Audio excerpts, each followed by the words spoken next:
Hello everyone, welcome back to Lab for Crypto.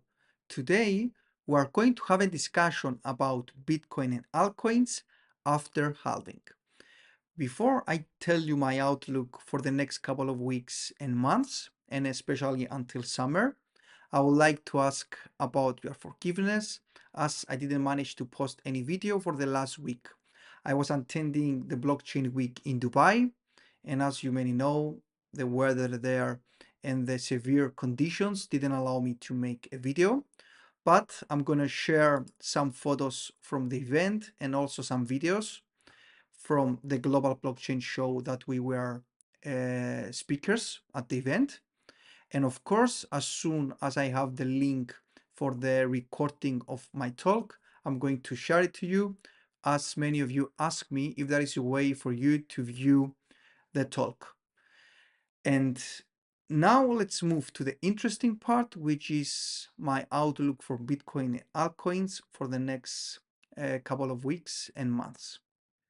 As many of you know, Bitcoin halving occurred a couple of days ago, and I would like to briefly touch on the meaning of the Bitcoin halving, and then we're going to check some charts and see what we are expecting for the price action of Bitcoin, and then altcoins. As we know, they're strongly correlated, and also we're going to check what usually happens in summer for altcoins.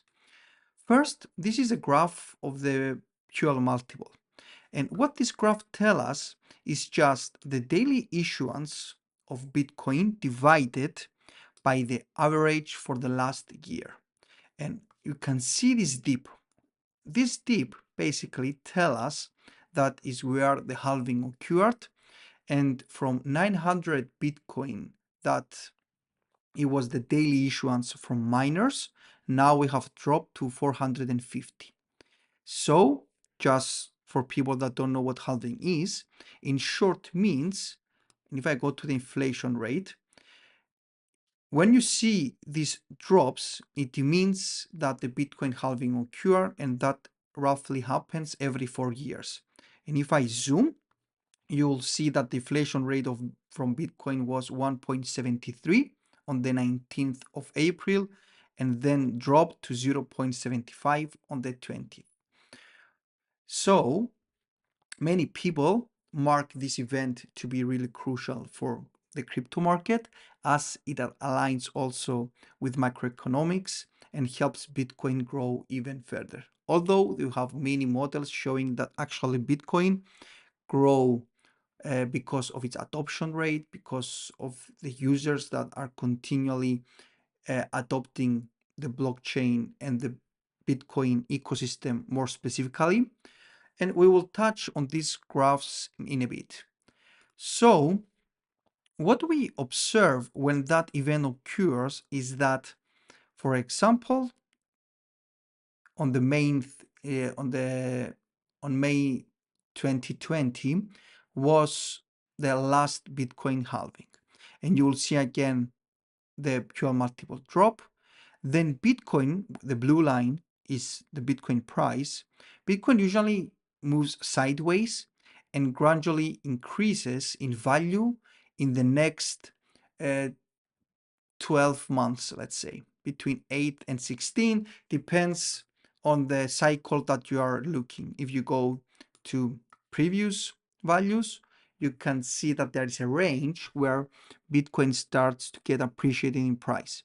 And that occurs because miners, to be able to sustain the network, they will need the price of Bitcoin to go in higher valuations as their cost remain the same. I mean, the energy, the employees that they need to have, so the business is running as expected.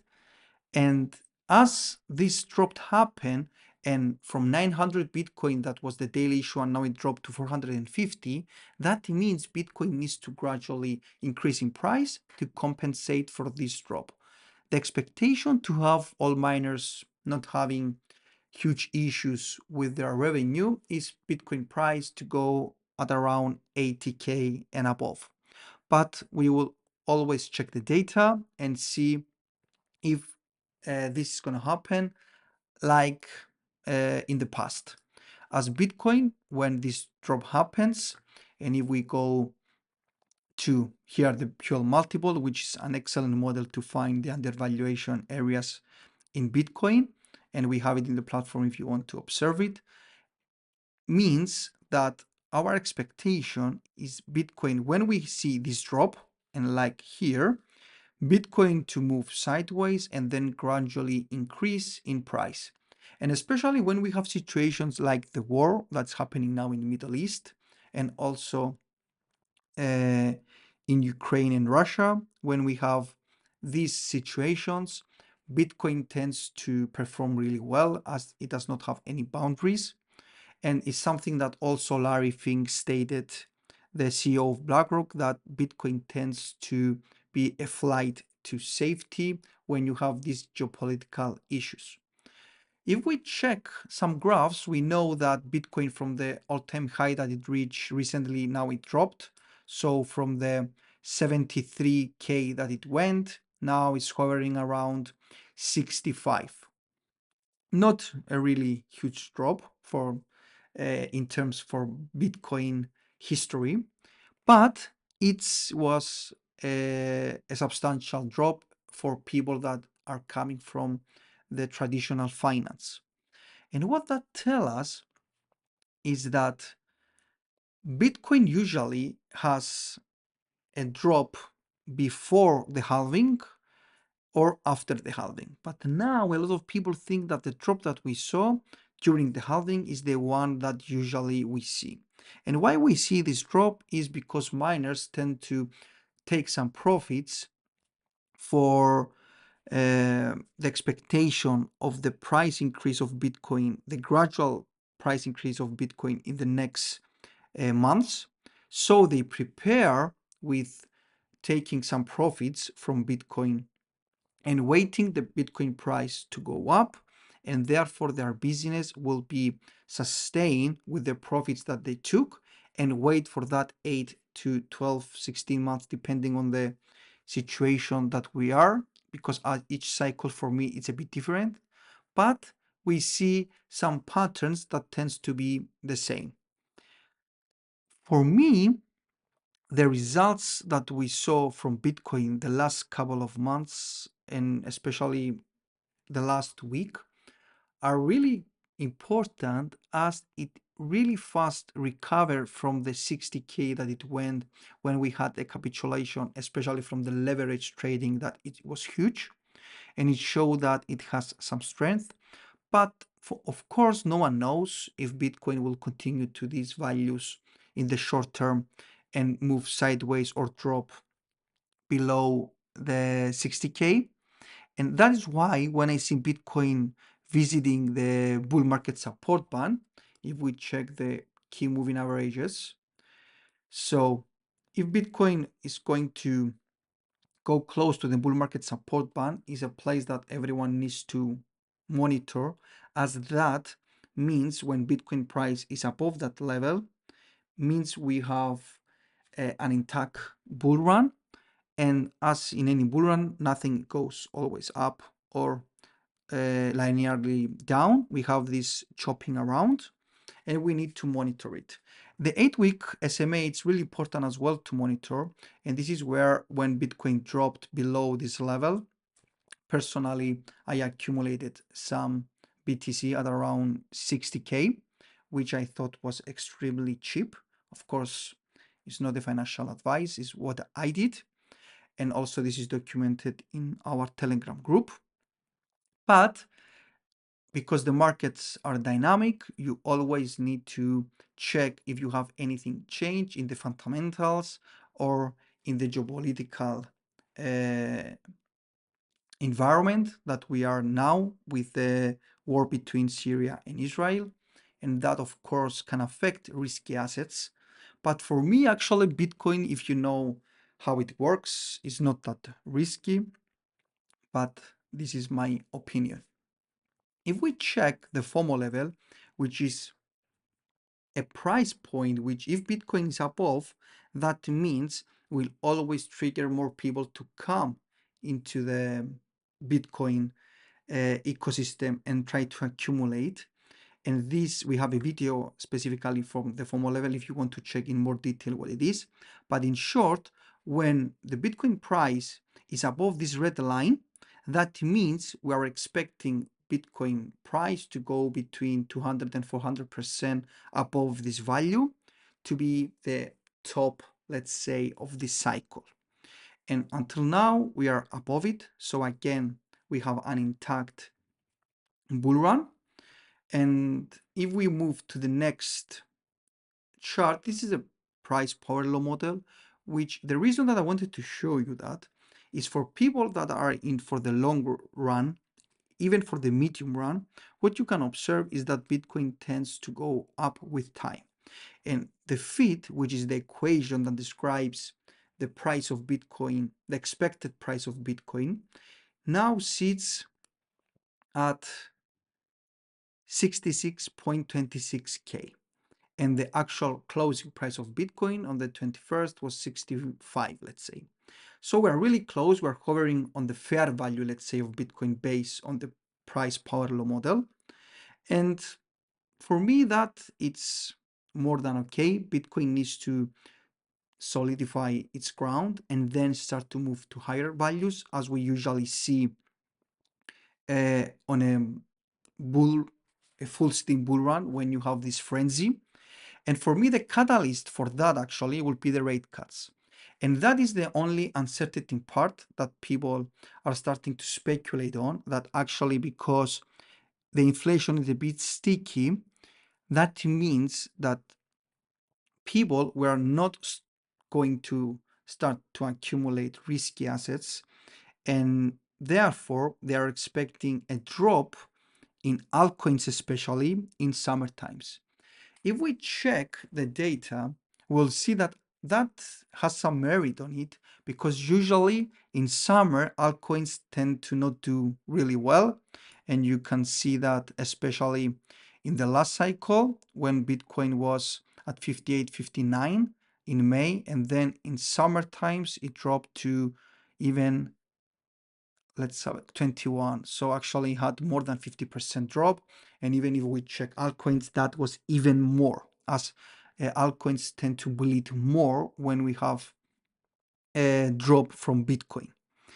And that can have some merit on it, in my opinion, especially when we are not sure exactly how sticky is inflation.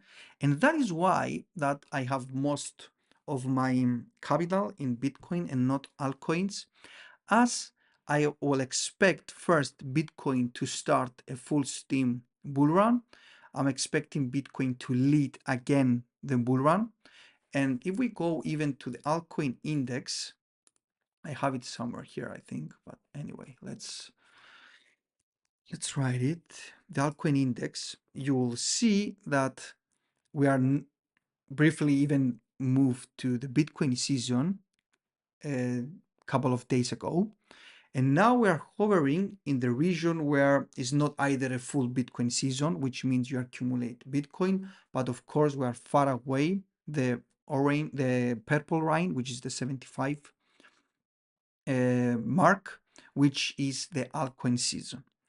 Therefore, for me, there is no point of taking an excessive risk on altcoins when we are not sure about the geopolitical issues that we have, about the inflation, if rate cut is going to occur this year.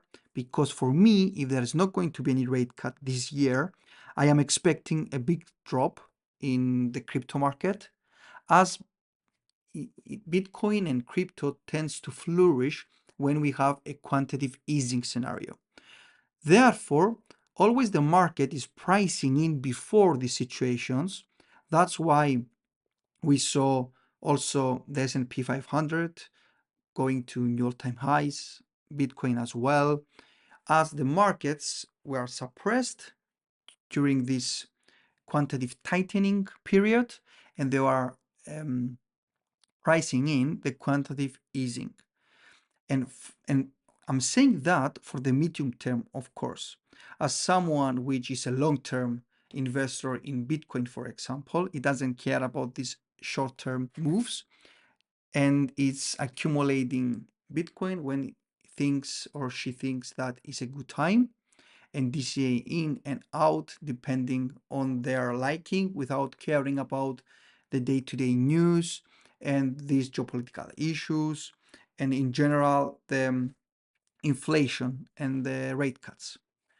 If I go to the next graph, which is the hodl waves, this is a graph that I like because when I check that between 2 and 3 years holders of Bitcoin, we saw that for the couple of for more than 5 months basically they were starting to offloading some of their Bitcoin. That's why the supply unused, which is the green line, you'll see that is reduced, and this shows that these people were starting to offloading some of their Bitcoin to newcomers, which is what happens every cycle and every asset as well. People that manage to accumulate at lower prices, and you can see that they were not moving any of their Bitcoin as Bitcoin was growing, and they are sitting in huge profits. They will, of course, try to exit the market and take some of their long await profits, and newcomers will start to accumulate Bitcoin for the next bull cycle. And if we move, you will see that in April 19th, we saw that there was a trend reversal, and I want to continue monitoring this and see if these people that were had Bitcoin for the last 2 and 3 years, they are starting to not move any of their Bitcoin, and therefore the supply and use, I'm expecting to start to increase. And if we go to the Coinbase Destroy as well, you will see that the coins that are not moved for long periods, if we check the equation, this is just the sum of the coins transferred per day and multiply by the days since they last transferred. So each coin has a bigger weight if it was acquired a long time ago, it was dormant and then moved. And this model is just telling us that same with the hodl waves, alter coins were in the move as we move to the 73k, which was the new all-time high for Bitcoin, and now this is starting to level off, and I want to see if that is going to start to reduce. That is why I'm monitoring this on-chain data as well with the some on-chain data, which is the bull market support band, the 8-week SMA, and many more. So we spoke about the FOMO level, we spoke about the price. Now, this is the total market capitalization. This is a model that I created, which basically tries to find the equation that describes the total market cap as a whole. And if I hide some lines, you will see that, so this is the feed. So this is the total market cap. And the red line is imagine it to be the fair value of the total market cap. And if we zoom, we will see for the past month, the total market cap is hovering around the fair value, and recently we dropped below the fair value. That means we are a bit undervalued, which in number is we are, let's say, minus 7% undervalued. Therefore, I'm not concerned, which a lot of people are thinking that Bitcoin will drop to below 30K and we can have more than 60% drop in the next couple of weeks and months. And as we are not really overextended from the fair value of Bitcoin as well, which we have it here, you'll see that Bitcoin is really close to the fair value. And even this is a model that we created, but if we check also the power law model, which is another model for calculating the fair value of Bitcoin, we're really close to it. That means I don't see in the near future Bitcoin dropping below 30K. That I see a lot of people in Twitter starting to speculate that Bitcoin will go there because we see a new all-time high. And therefore, that is why I'm also planning to accumulate Bitcoin if that happens. For me, it's going to be a present to be able to accumulate Bitcoin at around 30K that they're estimating, but I don't see this opportunity. And using the data that I have in front of me is something that I am not expecting, but as new data coming daily, I will let you know if I see something weird that is starting to make me feel a bit anxious about the market. The Fear and Greed Index, it had, of course, a drop when we saw the price dip recently, but now we're starting to see people thinking that that drop is over, which I'm a bit concerned where when I'm seeing some meme coins pumping, as that usually signals the top. I'm starting to see a bit um, less price increase from meme coins, not the usual 100 to 100% that we saw recently in a couple of days. That is good news, but personally, I would prefer capital to flow to Bitcoin and start giving the crypto market some merit that actual people, the people that are investing in the crypto market, are more focused on the ecosystem first. So what that means, you first try to be sure that the quantitative easing is started. Therefore, from all the altcoins that we have, the least risky is Bitcoin. Therefore, people usually, and the more logical thing, let's say, is to start moving capital to Bitcoin to prepare for both scenarios. If the quantitative easing does not start on time, that means the crypto market is going to drop a lot.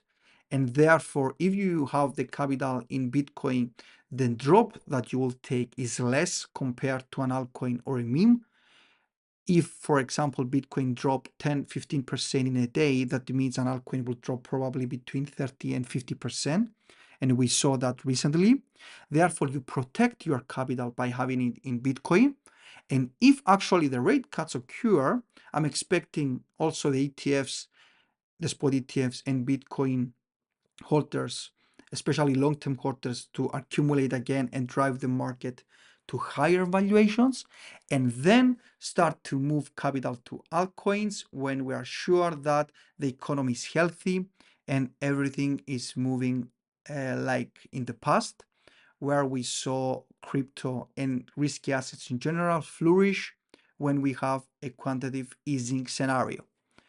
Therefore, to sum up, I expect, if we don't have a clear view on the rate cuts, to see maybe a small dip in altcoins in summer, but Bitcoin to hover between 55 and 70 region, depending on what news we have also about the geopolitical risk for the short term. And then, as we have some news from the Fed, to see Bitcoin moving to higher valuations if we are going to have the start of quantitative easing, and then altcoins to have their run, which we're used to, the fun run, which everyone is expecting. But as I said, always you need to be really, really vigilant, do your research, see which coins are good, see which projects can bring some value.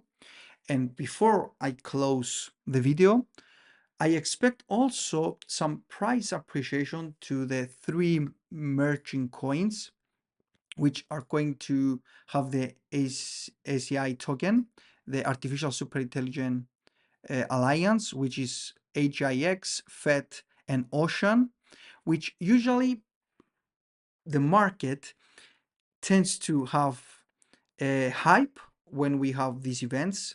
And as we know, and as we in the future, we're going to know the exact date of their merge. I expect these coins to increase in valuation. And unfortunately, as always, to have some, uh, by the rumors said, the news type of event, which as we approach this day, to have a price increase.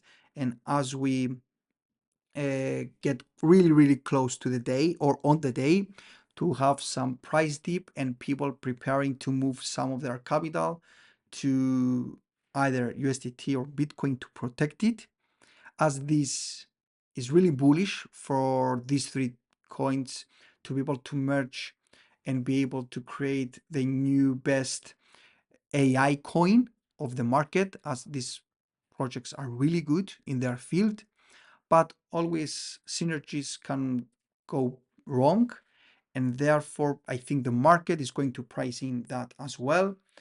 Expect some volatility as we approach the date that I'm going to let you know as we know. I think it's somewhere in May, but May 5th, if I'm not mistaken. But I'm going to know for sure, and I'm going to let you know for people that they have these three AI coins to be a bit cautious as we approach this day and take their precaution and manage their risk as we approach the announcement day.